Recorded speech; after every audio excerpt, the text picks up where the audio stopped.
You spend 30 to 40 years working, saving, and grinding. And when retirement finally comes, you want to reward yourself. But all too often, those rewards turn into bad purchases. Things that look like dreams on paper, but became total regrets. Not because they're flashy, but because they slowly drain into your time, energy, and worst of all, your money. I'm RJ and I'm 63. I might not look like your typical retiree, but I've been fortunate enough to experience what I call mini retirements throughout my life. Over the past 4 years, I've been lucky enough to take 3 months, 6 months, 12 months off every 3 to 5 years or so. These weren't just vacations. They gave me perspective on what retirement spending actually feels like. And here's what I've learned from both my own experience and talking to literally hundreds of retirees. The biggest financial mistakes aren't the small splurges. They're the big ticket items that seem like a good idea at the time. Let's break down the 6 most common big ticket items that retirees almost always regret and how to avoid them. But before we do, welcome to the UnRetired, where you're not done, but you're finally doing what you want. If you're in your 40s, 50s, 60s, or you just recently retired and you're thinking about retirement spending, please hit the like button. It helps more people our age find content that speaks to our reality. All right, let's dive into this. Number 1. Expensive cars. This one hits close to home. During one of my mini retirements, I bought what I thought was my reward car, a beautiful luxury sedan that made me feel successful every time I got behind the wheel. But then I got hit with the reality check like a ton of bricks. High-end cars come with high maintenance, sky-high insurance, and brutal depreciation. And to put the icing on the cake, you actually drive way less in retirement. So that 80,000 car I was so proud of spent most of its time sitting in my garage, losing value by the day. Okay, let me break down the math for you. A $70,000 luxury car versus a $35,000 reliable value car over 10 years. Let's cover the luxury car first. You get a $70,000 purchase price. You're probably going to have $15,000 of higher insurance, $25,000 of premium maintenance, and your total over the life of the car is going to be about $110,000. On the other hand, the reliable value car, you got a $35,000 purchase price plus standard insurance and regular maintenance. It's going to work out to about $55,000 total. That's a $55,000 difference between two cars for a car that does literally the same thing, getting you from point A to point B. And that was me during my mini retirement in my younger days. These days, my wife and I still keep things simple. We drive 2 cars. One is 8 years old and the other is 10 years old. No payments, no stress. Honestly, we love the freedom of not having a car payment. And when one of them finally gives out, I'll just buy another used one and keep rolling. Look, you don't have to follow my advice, but this is my unsolicited 50 cents of advice. Buy for reliability, not status. And here's the trick that saved me from multiple impulse buys. Delay any car purchase that you're thinking about 24 to 48 hours. That's simple, just a pause button. The emotional urge to buy usually fades and you start thinking with your wallet instead of your ego. Number 2, upsizing to a bigger home. Well, here's another mistake I almost made. When you move to a cheaper area, let's say from California to Texas, suddenly that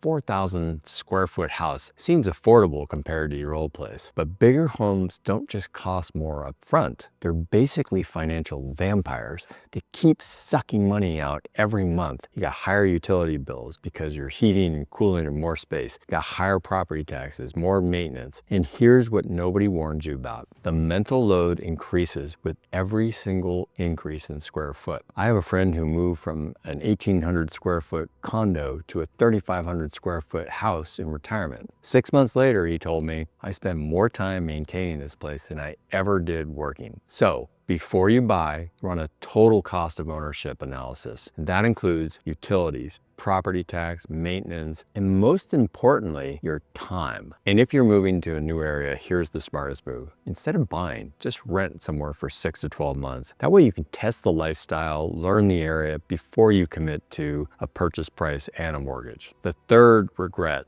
on spending is big travel sprees. Tens of millions of baby boomers are turning into retirees, and the leisure and travel industry is bound to surge over the next 20 years into an estimated $4.5 trillion industry. That's a lot of money. Yes, bucket list vacations are incredible. We all love them until they become routine, unplanned, and expensive. But what good is having a budget if your health won't cooperate? So you need to plan this as well. Look, no one on their deathbed ever said, I wish I'd spent less on experiences and more on mutual funds. But the real tragedy isn't running out of money, it's running out of time to use that money for what matters. I genuinely value unforgettable travel experiences with friends and families. Those moments are worth every penny. But I've also learned you have to be smart about it. Plan well, avoid debt, and focus on the memories, not the luxury. The goal isn't to travel extravagantly, it's to travel meaningfully without sacrificing your future freedom. Plan your annual travel budgets in advance and stick to those budgets. Consider your health as well. Travel off-peak, stay longer in a few places, and choose boutique stays over mega resorts. If you've had to adjust your travel plans because of health issues or budget constraints, please drop a comment below. Your experience helps me and others plan more realistically.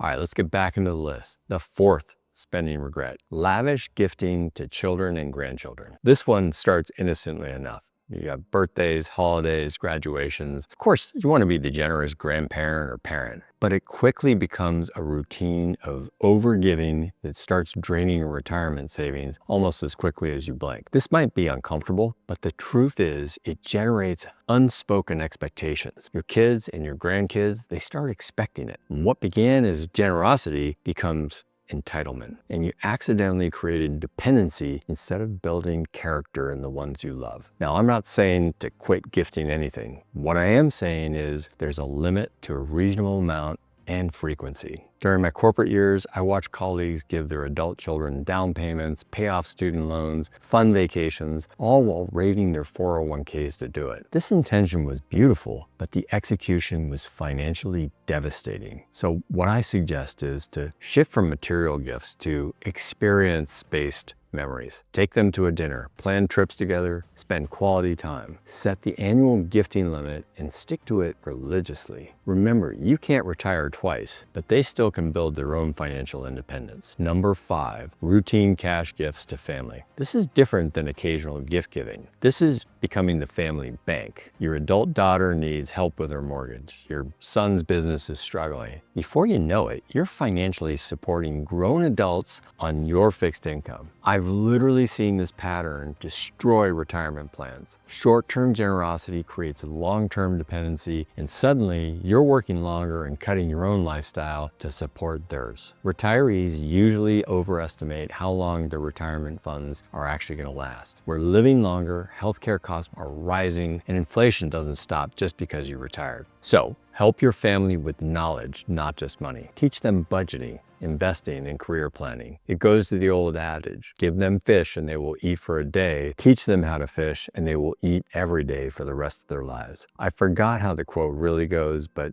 I think you get the gist. And lastly on this point, only give cash support from your discretionary income. Never touch your core retirement savings. If they can't make it without your monthly check, they need to restructure their own lives, not depend on yours. Number 6, buying a vacation home. You know the dream, your own little slice of paradise. The reality, 12 months of cost for 3 or 4 months of use, and sometimes only 3 or 4 weeks of use. A vacation home isn't just a purchase price. It's maintenance, insurance, property taxes, utilities, all year round, whether you're there or not. And let's discuss the fantasy of renting it out. In many seasonal areas, it's either not allowed by local regulations or not profitable once you factor in the management fees and vacancy periods. I looked at property all over the world, including a cabin in Wyoming during one of my mini retirements. Beautiful place, great location, but when I calculated the true cost, the mortgage, the insurance, property management, repairs, taxes, not to mention the time that I wasn't going to be there, I realized I could stay in a luxury hotel for a month every year and still come out ahead. Try to test the location first by renting for a season or 2. Do a break-even analysis for a 5 to 10 year window. Include everything.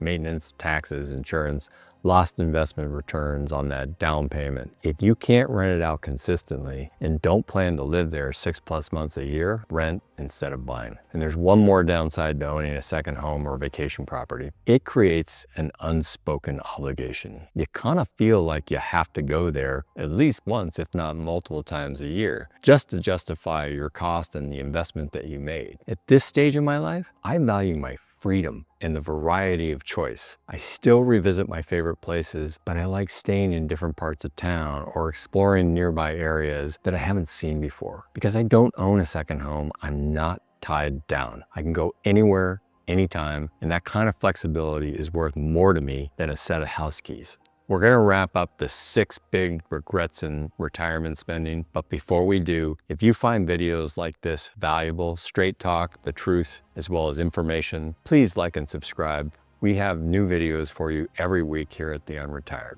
All right, let's wrap this up. These regrets aren't about bad purchases. Rather, they're about misaligned expectations. Every dollar you spend in retirement is a choice between peace and pressure. During my multiple mini retirements, I learned something really crucial. You're not just spending money, you're buying either freedom or obligation. That expensive car becomes an obligation to maintain. The big house becomes an obligation to heat, cool, and clean. That vacation home becomes an obligation to manage. At the end of the day, the happiest retirees I know aren't the ones with the most stuff. They're the ones with the fewest obligations. They've learned to separate what looks good from what actually feels good. Because in the end, retirement isn't about acquiring more.